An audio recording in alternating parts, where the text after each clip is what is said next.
Bismillahirrahmanirrahim. Assalamualaikum warahmatullahi wabarakatuh. Di pertemuan ini kita akan membahas kelanjutan dari yang sebelumnya. Kalau sebelumnya sudah menghitung adanya ketidakberaturan ya. Jadi ketika mendesain gedung, dicek terhadap ketidakberaturan yang terjadi. Nah, berikutnya kita akan membahas tentang struktur. Beberapa hal tentang struktur yang itu harus disesuaikan gitu setelah kita memodelkan strukturnya. Nah, beberapa hal yang akan kita bicarakan ke depan antara lain adalah tentang Bezier atau gaya geser dasar, kemudian ada eksentrisitas, kemudian ada P delta effect, dan ada drift ratio. Nah, apa saja itu kita akan bahas. Yang pertama tentang Bezier atau gaya geser dasar. Jadi di SNI 1726/2019 dikatakan di pasal 7.9 bahwasanya gaya geser dasar ini harus dihitung dalam masing-masing dua arah horizontal ortogonal menggunakan periode fundamental struktur yang dihitung atau T ya dalam masing-masing arah gitu. Jadi kalau di pemodelan itu ada arah X dan arah Y. Nah, kita harus hitung itu masing-masing gaya geser dasarnya. Jadi masing-masing arah dihitung. Nah, cara menghitungnya kalau menghitung manual itu bisa dihitung dengan V sama dengan CS kali W, di mana W adalah berat seismik efektif gitu. Jadi ada beban-beban yang bekerja di gedung itu berapa gitu kan. Beban mati, berat sendiri, dan beberapa beban hidup. Kemudian untuk CS ini adalah koefisien. Ini bisa dihitung dengan beberapa persamaan ini. Hitungan CS itu dengan ini, SDS per R dibagi I. R sama I ini sudah dibahas di sebelumnya ya ketika membahas tentang R itu faktor reduksinya. Tergantung strukturnya apa dia. Jadi kalau misalkan di arah kita menghitung arah X dan arah Y itu dipisah. Misalkan di arah X itu ada shear wall. Nah, berarti arah X kita pilih R-nya untuk struktur shear wall. Kalau arah Y ternyata tidak ada shear wall-nya ya, berarti kita pilih yang arah Y itu R-nya untuk kolom balok biasa gitu. Kemudian IE adalah faktor keutamaan gempa, ini tergantung fungsi bangunannya. Untuk nilai CS yang dihitung sesuai persamaan ini tidak perlu melebihi nilai ini untuk apabila T kurang dari TL.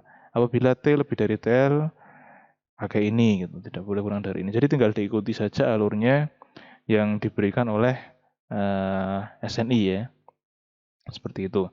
Kemudian kalau di pemodelan itu sebenarnya bisa langsung dicek. Oke, bisa dilihat di sini. Structure output, base reaction, kita cek base reaction, kemudian select load case. Nah, di sini kita pilih yang ini yang RS itu yang dinamik ya, yang response spectrum, kemudian yang tidak ada RS-nya ini adalah static. Jadi kita pilih dua-duanya. Oke, kemudian oke. Nah, di sini akan muncul Bezier-nya, base reaction. Nah, untuk arah X adalah ini sebesar sekian kilonewton, arah Y sekian kilonewton. Ketika terjadi gempa arah Y, untuk arah X sekian kilonewton, arah Y sekian kilonewton, dan seterusnya. Kemudian untuk yang respons spektrum yang ini yang statik, ini yang respons spektrum. Seperti itu. Nah, kemudian kita kembali ke sini, ada di pasal 7.9 itu membahas tentang penskalaan gaya. Apabila kombinasi respon untuk gaya geser dasar hasil analisis ragam atau respon spektrum itu kurang dari 100% dari gaya geser yang dihitung melalui metode statik ekivalen, maka harus diskalakan, jadi disesuaikan. Nah, penskalaannya itu diambil dari nilai VT dibagi nilai V dibagi dengan VT atau nilai yang hasil dari statik dibagi dengan nilai yang hasil dari respon spektrum. Jadi kalau nilai gaya geser dasar dari nilai respon spektrum itu tidak boleh lebih kecil daripada yang statik. Apabila lebih kecil, gaya gempanya harus diskalakan dikalikan dengan itu tadi.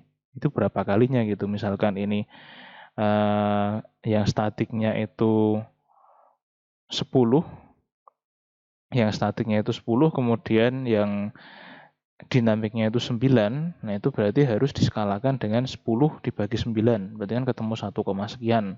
Itu nanti dikalikan dengan beban gempa yang respon spektrum gitu. Kalau di peraturan SNI 1726 sebelum yang periode 2019, persyaratan ini tidak boleh kurang dari apabila kurang dari 85%-nya dari statik. Tapi untuk yang 2019 ini sudah berubah peraturannya menjadi 100%. Gitu. Nah, ini contohnya.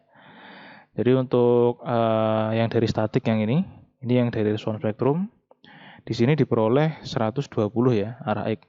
Untuk gempa X, arah X 120 kN, sedangkan yang respons spektrum diperoleh hanya 105. Nah, ini harus diskalakan. Caranya menskalakan, berapa skalanya yang harus dimasukkan itu dengan cara membagi statik dengan yang dinamik. 120 dibagi 105 ketemu 1,145 sekian. Begitu juga untuk yang arah Y. Yang arah Y di sini 120,2, sedangkan yang dinamik 115,643. Nah, ini perlu juga diskalakan menjadi 1,039. Nah, setelah diskalakan, skala ini kita masukkan ke respons spektrum yang di pemodelan, yang ini juga, ini ke arah X, ini yang ke respons spektrum arah Y, diperoleh hasil yang baru seperti ini. Untuk dinamiknya tadinya 105, sekarang setelah diskalakan dibesarkan menjadi 120,217. Untuk yang Y tadinya 115 menjadi 120,231. Tidak jauh berbeda dengan yang statik ya. Nah, kalau sudah seperti ini baru boleh dipakai yang respons spektrumnya. Selama belum diskalakan itu hasilnya tidak valid. Itu untuk Bézier ya. Kemudian untuk eksentrisitas, outline berikutnya adalah eksentrisitas. Eksentrisitas ini adalah tindak lanjut dari ketika bangunan yang kita desain itu memiliki ketidakberaturan torsi. Kalau memiliki ketidakberaturan torsi, artinya dia punya potensi terpuntir akibat torsi ya. Dari mana itu bisa dideteksi? Jadi apabila terdeteksi ada ketidakberaturan torsi tipe 1A dan 1B yang di tabel sebelumnya yang sudah dihitung, itu perlu dicek seberapa besar faktor pembesaran torsinya. Jadi perlu dihitung nilai AX-nya. AX-nya dihitung dari simpangan maksimum dibagi 1,2 simpangan rata, kemudian dikuadratkan akan didapatkan faktor pembesaran torsi. Nah, faktor pembesaran torsi ini yang dikalikan nanti dengan nilai default eksentrisitas dari masing-masing lantai yang dihitung oleh kalau di sini kita pakai SAP ya, jadi dihitung oleh SAP. Kemudian AX ini ada peraturan tidak boleh kurang dari 1 dan tidak perlu melebihi 3,0. Jadi apabila ini sih kalau misalkan ada ketidakberaturan torsi, sejauh ini saya mencoba selalu lebih dari 1. Tapi kalau terlalu besar ketidakberaturan torsinya itu bisa melebihi 3. Nah, kalau melebihi 3 itu lebih baik elemen-elemennya diganti. Jadi kolom baloknya disesuaikan supaya tidak sampai sebesar itu gitu. Jadi jangan dibesarkan, jangan dipaksakan ke 3, kalau bisa perlu ditinjau ulang saja gitu untuk kolom baloknya. Nah, ini contoh penerapan faktor besaran momen akibat torsi tidak terduga ya. Untuk contoh penghitungannya di sini kan kemarin untuk mengecek ketidakberaturan itu kita harus mencari di pojok-pojok sini ya, pojok-pojok bangunan sesuai arahnya. Kalau kita sedang meninjau arah gempa ke sana, berarti pojok ini dan pojok ini yang kita tinjau. Ada simpangan arah A dan simpangan A dan simpangan B, titik A dan titik B. Reratanya diperoleh dari rata mereka berdua, kemudian maksimum dari mereka berdua juga dihitung, diperoleh seperti ini tiap lantai. Nah, kemudian ini adalah rasio yang untuk mendeteksi, ini rasio dari max terhadap rata untuk mendeteksi apakah ada ketidakberaturan torsi atau tidak. Rasio ini dihitung dari simpangan maksimum dibagi simpangan rata. Kemudian apabila ada ketidakberaturan torsi, maka perlu dicek nilai AX-nya, perlu dihitung nilai AX-nya. Untuk yang terdapat ketidakberaturan torsi, nilai AX-nya ketemu sekian ya. Ini kebetulan di lantai 3 ada ketidakberaturan torsi biasa dan ketidakberaturan torsi berlebih. Makanya dia cukup besar AX-nya sampai 1,47. Kemudian di lantai 2 ini 1,05. Ini contoh ya. Nah, untuk menghitung eksentrisitas, jadi harus dihitung di kedua arah. Apabila di arah X dan arah Y ada ketidakberaturan, maka kita harus menghitung eksentrisitasnya di kedua arah tersebut. Ini saya contohkan hanya di satu arah saja, yaitu di arah X. Di arah X ini, kalau arah X berarti ini kita lihat ya, denahnya seperti ini, kemudian arah X ke sana, arah Y ke sana, berarti arah gempa X-nya ke sana. Nah, arah gempa X ke sana, eksentrisitasnya adalah eksentrisitas ke sini, supaya terjadi torsi, ya, puntiran. Supaya terjadi puntiran karena gayanya ke sana, berarti eksentrisitasnya adalah ke sini, lengan momennya. Nah, makanya ketika kita membahas tentang ketidakberaturan arah X, yang dihitung di sini adalah eksentrisitas arah Y. Supaya ini adalah lengan momen torsinya, begitu ya. Nah, untuk eksentrisitas arah Y, yang itu akan menjadi lengan momen ketika beban gempanya arah X, cara menghitungnya 0,05 ini adalah nilai default dari peraturan ya, atau sebesar 5%. 0,05 dikalikan BY, BY adalah lebar bangunan arah Y, gini, jadi tegak lurusnya arah gempa, dikalikan dengan faktor pembesaran momen yang ini yang dihitung tadi. Dan ini per lantai beda-beda. Jadi di sub atau di etap nanti kita set per lantai gitu, seperti itu. Nah, kemudian kalau kita menghitung seperti ini, tentu akan muncul pertanyaan, apakah eksentrisitasnya ke arah positif, apakah ke arah negatif? Kan akan muncul seperti itu. Kalau misalkan ada ketidakberaturan ini kebetulan di arah X dan arah Y, maka harus di trial semuanya. Jadi arah X positif, Y positif, X negatif, Y negatif, X negatif, Y positif, X positif, Y negatif. Di trial semuanya sampai didapatkan nilai yang paling besar. Nah, nilai yang paling besar itu maksudnya yang paling kritis ya, struktur yang paling kritis itu yang akan dipakai untuk penghitungan seperti itu. Jadi kita konservatif lah. Yang paling bahaya yang kita pakai itu. Berikutnya untuk outline berikutnya kita membahas tentang drift ratio. Jadi drift ratio adalah simpangan antar lantai. Kenapa rasio? Karena kita membandingkan simpangan di satu lantai ya. Jadi di titik yang atas dan titik yang bawah di satu lantai tersebut gitu. Jadi kalau kita melihat secara gedung dari bawah ke atas tentu akan semakin besar. Nah, yang akan dinilai di sini, yang akan dilihat di sini, yang dikontrol di sini adalah per lantainya gitu. Jadi delta 3 terhadap delta 2, delta 2 terhadap delta 1, delta 1 terhadap elevasi 0 begitu. Seperti itu, konsepnya seperti itu. Dan dalam menghitung drift ratio ini harus simpangan pusat massa di tingkat X ini harus ditentukan sesuai dengan persamaan yang ini. Ada nilai CD. CD ini bisa dilihat di tabel ya. Di awal-awal SNI bisa dicek.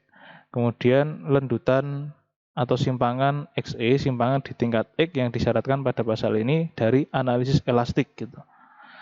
Jadi dari analisis elastik saja yang dimasukkan. Jangan pakai yang respon spektrum. Kemudian IE adalah faktor keutamaan gempa. Nah, ini kemudian dihitung. Nah, kita lari ke sini. Nilai itu tadi adalah ini ya. Nilai itu tadi adalah ini. Misal kita bicara tingkat 3 ya, di lantai 3. Nilai yang dihitung tadi adalah ini, delta 3. Kemudian kita kurangkan dengan delta 2.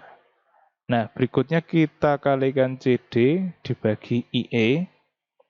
Itu tolak ukurnya adalah ada batasan simpangan di tabel 20 di SNI 1726. Tabel 20-nya adalah ini tabel 20, simpangan antar tingkat izin. Jadi silahkan dicek saja. Jadi kalau seperti apa struktur yang sedang dihitung. Kalau misalkan katakanlah strukturnya adalah termasuk yang struktur di baris pertama ini, berarti batasan simpangannya adalah 0,02 kali tinggi lantai ya. Nah, seperti itu. Jadi harus kurang dari batasan izinnya. Nah, perlu diperhatikan apabila kategori desain seismiknya D sampai F, kan ada A sampai F ya. Kalau untuk kategori desain seismik D sampai F, nilai simpangan antar tingkat izin ini, drift ratio izin ini harus dibagi dengan rho, nilai rho atau faktor redundansi yang kita bicarakan di pertemuan sebelumnya. Jadi akan lebih kecil lagi gitu batasan simpangannya. Karena semakin tinggi KDS-nya akan semakin perlu perhatian yang lebih tinggi. Nah, ini contoh pengecekan drift ratio. Ini arah X dan arah Y dicek semua, kemudian kita hitung. Ini saya pakai seperti menghitung cek ketidakberaturan tadi ya. Jadi saya ambil tinjauannya dari dua titik sudut bangunan gitu. Ada titik A dan titik B. Kemudian diperoleh delta A dan delta B, dicek terhadap delta izin. Ini kebetulan yang saya hitung KDS-nya D, kategori desain seismiknya D. Jadi nilai yang berasal dari sini harus dibagi dengan faktor redundansi. Nah, kebetulan hasilnya oke semua. Itu contoh. Nah, yang terakhir yang akan kita bicarakan adalah tentang P delta efek. Jadi pengaruh P delta ini kurang lebih ya penjelasannya. Penjelasannya adalah ketika bangunan itu menyimpang, maksudnya terjadi simpangan di lantai tertentu, di saat yang bersamaan tentu dia menahan gaya aksial juga. Jadi di saat dia melendut secara lateral, di saat yang bersamaan dia juga masih bekerja menahan gaya aksial akibat beban-beban di atasnya, kan gitu. Nah, efek inilah yang disebut efek P delta. Deltanya itu merujuk ke simpangan arah lateral. Jadi yang ini ya, simpangan arah lateral ini itu delta. Kemudian P-nya itu merujuk ke beban-beban aksial di kolom akibat beban-beban di atas kolom tersebut. Jadi P delta adalah kita akan mengecek, jadi memeriksa perilaku dari kolom di lantai tersebut ketika dia menahan gaya aksial sebesar P dan mengalami simpangan sebesar delta. Kurang lebih seperti itu penjelasannya. Nah, tinggal mengikuti persamaan ini ya. Jadi apabila didapatkan nilai ini tinggal dimasukkan Px ini di kolom, jadi aksial di kolom, kemudian delta ini simpangan antar tingkat, kemudian IE faktor kepentingan masih, Vx-nya adalah gaya geser seismik per lantai, jadi dihitung dulu per lantainya. Kalau di sub ini tidak bisa dikeluarkan secara otomatis, kalau di etaps bisa, jadi mending pakai hitungan manual untuk pengecekannya, Vx-nya, kemudian HSX adalah tinggi lantai ya.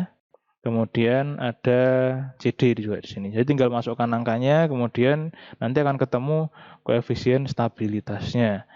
Koefisien stabilitas terhadap P delta. Nah, kalau hasilnya ini sama dengan atau kurang dari 0,1, maka aman. Diasumsikan tidak akan terjadi P delta efek. Kayak gitu, kurang lebih seperti itu. Nah, selain itu kita harus mengecek theta ya, koefisien stabilitas maksimum dengan persamaan ini, setengah dibagi beta kali CD. Nilai beta bisa konservatif diambil sebesar 1,0 dan berapapun hasilnya jangan melebihi 0,25 untuk batasan maksimumnya. Apabila koefisien stabilitas ini lebih besar dari 0,1 tetapi kurang dari atau sama dengan theta max, ini efek P delta ini harus diperhitungkan karena lebih dari 0,1 ya, lebih dari 0,1 tapi masih kurang dari batasan maksimum, itu harus diperhitungkan. Jadi simpangan-simpangan atau defleksi dan gaya-gaya ini harus dibesarkan sebesar 1 dibagi 1 min theta hasil hitungannya tadi gitu. Tapi kalau hasil hitungan theta ini melebihi theta max, maka struktur ini berpotensi tidak stabil, jadi harus direncanakan ulang untuk elemen-elemen strukturnya. Seperti itu. Untuk contohnya seperti ini, jadi kita masukkan per lantai ya, berat beban per lantai, ini untuk menghitung V juga. Nanti kita akan dapat nilai Vx atau gaya seismik per lantai, kemudian kita punya gaya aksial juga, setiap lantai, kita punya delta juga, HSX kita punya, kemudian nilai CD dan IE. Nah, berikutnya kita hitung nilai tetanya. Kebetulan di sini kurang dari 0,1 semua ya hasil hitungan saya. Ini di satu kasus gitu. Theta max-nya tetap dihitung, kebetulan hasil hitungnya lebih dari 0,25, jadi di input 0,25 batasannya. Nah, kebetulan ini hasil hitungannya kurang dari 0,1 semua. Jadi aman, P delta tidak perlu diperhitungkan. Seperti itu contohnya.